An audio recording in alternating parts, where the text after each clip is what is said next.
Okay, hello everybody. I thought I'd provide some annotated bibliography guidance for you.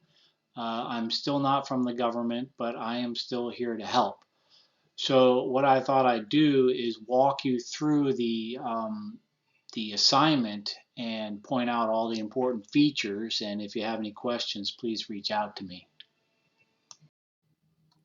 All right, first off, we have the assignment page. So what I did is I clicked on the assignments over here. It brings me to the assignment page. It lists all your assignments and when they're due and how much they're worth. And so we go down to here, and the subject of this little presentation is week 2 assignment, which is right here. This is your annotated bibliography assignment.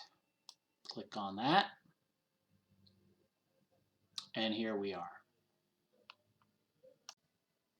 So here is the week 2 assignment page, and you see first off that you're doing a research paper, a final paper, and there are 4 particular areas that this paper is going to address, and here they are listed right here. One of the things that's very important for you to keep in mind is that this is not a paper to tell the world how things ought to be. It's not a piece of philosophy. It's not a deep exploration into the biggest political questions that humankind has asked over its history. This is simply a way of demonstrating your understanding of the course material through a policy that you've chosen. So I say that, and I'll say it again because some of the week 1 discussion 2 posts said, you're going to write about this policy or that policy because there's serious problems that need to be fixed, or great injustices are taking place, or something along those lines, and that's not the purpose of the assignment. So please keep that in mind going forward. Okay, this video is very helpful. It kind of explains, gives you the overall view of the assignment and what each of these 4 required sections are. Okay, so important to take a few minutes to look at that. And so now going down here, um, there are links to all the important documents and resources you need.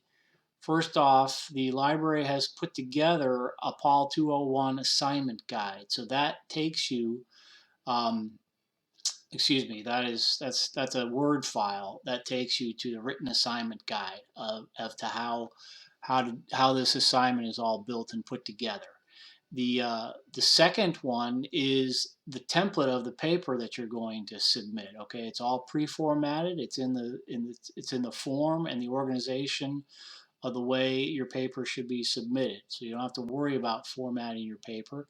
Here is the library resource, the research guide. Okay, so they've put together, this links to the library web page, and it gives you some guidance on researching in this particular area of learning, political science. This is another Word file that you would use for your upcoming discussion question as well as your final paper or policy examples. A handful were very vague in what they wanted to write about, very general, broad policy issues, and that's not going to work for such a short assignment. So you need to pick from this list, or you can do some other federal policy as long as you run it by me. I noticed a couple in the week 1 discussion 2 posts. We're going to do something that's not on that list, and that's fine. Just make sure that you run it through me and you get some kind of positive acknowledgement from me that's okay.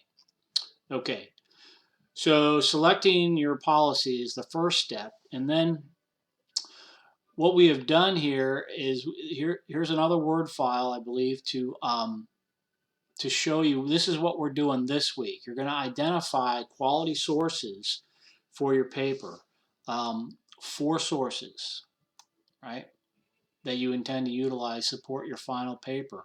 Okay, and what an annotated bibliography is that you have a particular topic you're writing about or you're researching about, and you are trying to find sources that are going to help you explore this topic.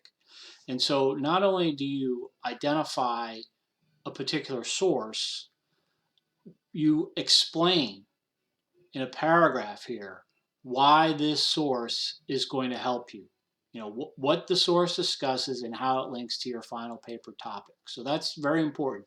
That's the difference between a plain old bibliography and an annotated bibliography. You have this one paragraph to explain what the source is and why it's going to help you in your paper. Okay? You can use the textbook. You should use the textbook. I expect the textbook to be cited. As a matter of fact, it is a requirement in the final paper to have the textbook in there. Not for this assignment in week 2, but you must use the textbook.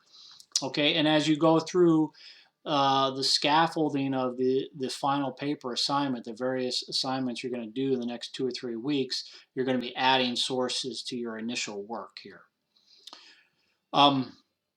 There are certain standards for the sources you're going to use, okay? They come from the library databases, and this is why I ask you in your discussion questions to go into the library databases for support for your answers, because you have to do that for this assignment. So you can't, it's not enough to go into Bing or Google or whatever search engine you like. Go through the library data sources and use what they have there. It's pretty good set of databases they have with a lot of different articles and resources. If you are stuck locating things, there's a help article right there, and also the library has 24/7 chat available for helping you find things. You have another, this is a Word file that explains what we mean by scholarly, peer-reviewed, and other credible sources, okay? So I guarantee you, you're not going to find Wikipedia and Ballotpedia or Quora as meeting these criteria, okay? So stay away from those types of things. And then again, here's another, this research guide is the same that was up higher on the page. Here is a way of this subjective and objective statements tool is designed to help you identify the bias in the sources you use. This is particularly important for any newspapers that you use. I'm sure you're well aware of how biased newspapers are one way or the other. And so this is designed to help you work through that. Okay, we want to try to be as fair as possible to the topic. Okay, bias is part of our nature. Our preferences are part of our nature, but the aim is to try to be fair and comprehensive. Down here, you've got an annotated bibliography worksheet, and this is a pre-formatted Word file. All you have to do is fill in your own particular information. Make sure you write over the examples that are in the template. Okay, you should not have anything from the template example in your submission. All you got to do is write over them. It's already pre-formatted for you. You don't have to worry about anything there. Just write over your own information. Okay, and here are some Writing Center basics, scholarly support, how to cite within your paper. This is a link to their APA information. I've shared that with many of you in the discussion question feedback, and then tutorials provided by the Ashford Writing Center. So they have a lot of resources available for you, and they are there for your use. They're at your disposal 24/7. Finally, the grading rubric is here, so you can take a look at what I'm using to grade your submissions. So there's no mystery here about what's expected. I suggest that you print this thing out and have it in front of you and use it constantly. Refer to it constantly as you're working through this assignment. And then down here are submission instructions for Waypoint. This is pretty straightforward. Nobody has ever had any problem with that. So I hope you find this helpful. And if you have any questions you want to discuss, just reach out to me.